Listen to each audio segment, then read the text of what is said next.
All right, here we go. Gentlemen, ladies and gentlemen, let me tell you, thank you for tuning in to the video, man. I appreciate the support.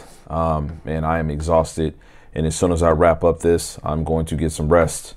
Let's just have a conversation, though. Let's have a mature conversation. I like the dialogue that I'm seeing in the comments. I'm seeing some debates. I'm seeing some passive aggressiveness.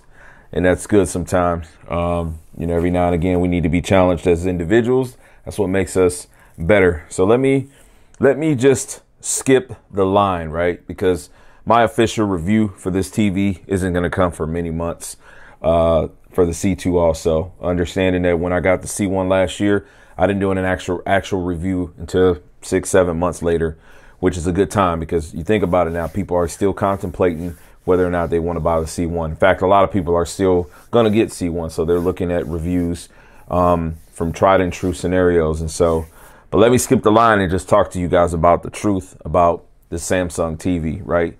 And let's compare it to the C2 or the G2. I can't say the G2 because I don't own it, but the reality is this, man. Look, I turn this TV on and I put these TVs next to each other.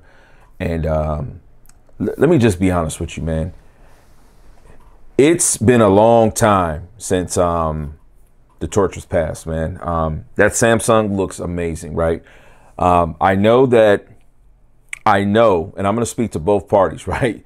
Because it's kind of like a Microsoft and a Sony thing, right? But you're going to have people that love LG, they love OLED, and they've bought into it. They've married into that idea, that concept from the traditional LEDs. And now they're seeing that there is yet another iteration of that technology. It's something that has come to exist from the foundation of what they adore, right? It's time for a change to take place within the next 2 to 3 years. And I said that a few videos ago, okay?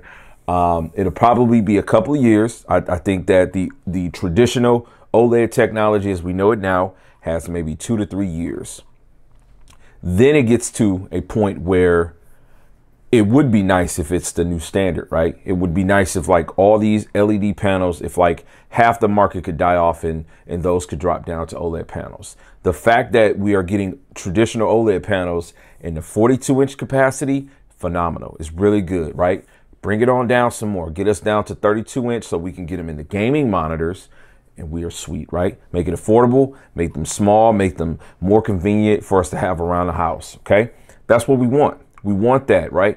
As influencers, or as, let's say, as enthusiasts, right? As technology enthusiasts. I know a lot of you guys in the comments, very intelligent, man. I really respect you and admire you for taking your time talking. That's what we want, man. We want more technology because the competition is going to breed excellence. But let me tell you, just putting those TVs, the C2 and the S95B next to each other,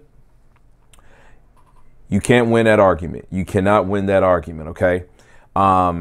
It's the same argument that a person will make if they say the G2 or the G1 over the C1. I haven't seen a G2 next to a C2, so I can't really speak to that argument. But last year, it's the same argument. The G2 looks better than the C1, doesn't look as good as the G1 last year. And so anybody that made that argument, if they come with a rebuttal of diminishing return, better is better. And if that's all a person is saying, then they got every right to say that, right? But speaking of diminishing return, you will see me use that a lot when I'm fighting these trolls and these people that are coming off aggressively with their opinions. Because at the end of the day, you're not going to have an average person.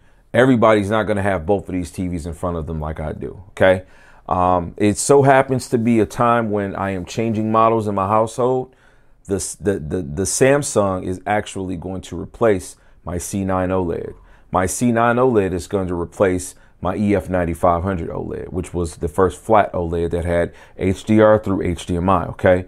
So I am just going through a change. This is just the year for me where I'm swapping out one model for the next, right?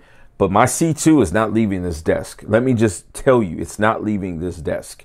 And in fact, I don't know if the C2 is going to leave the desk in there. The C2 that's on the desk out there might go to where the C9 is and the Samsung there. But my personal C2 that I'm in front of right now, no, it's perfect for me. You want to know why? Because when we talk about all the amounts of brightness that the Samsung has, obviously, you know, I have it now, right? When I'm this close in a desktop application, right? Or utilizing it this way, this TV is more than bright enough. And I play with the blue filter turned on, right? So I'm blocking the blue light, got the greenish tint. It looks more cinematic when I'm playing consoles or when I'm playing on PC. This is perfect for me, right?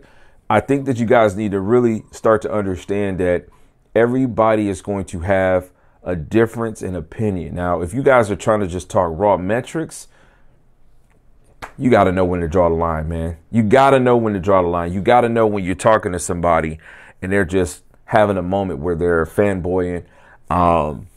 And you just got to know when you're talking to some people that actually know what raw numbers are. Like, for example, I've got people talking about the input latency on the new Samsung TV. It hasn't been tested in QHD. It hasn't been tested in 4K. It's been tested by a reputable source, which, thank you, sir. I can't remember your name. You showed me the link to where the HD test did it. But he tested it in 1080p, 120 hertz. Who the f is playing at 1080p, 120 hertz on a Samsung TV?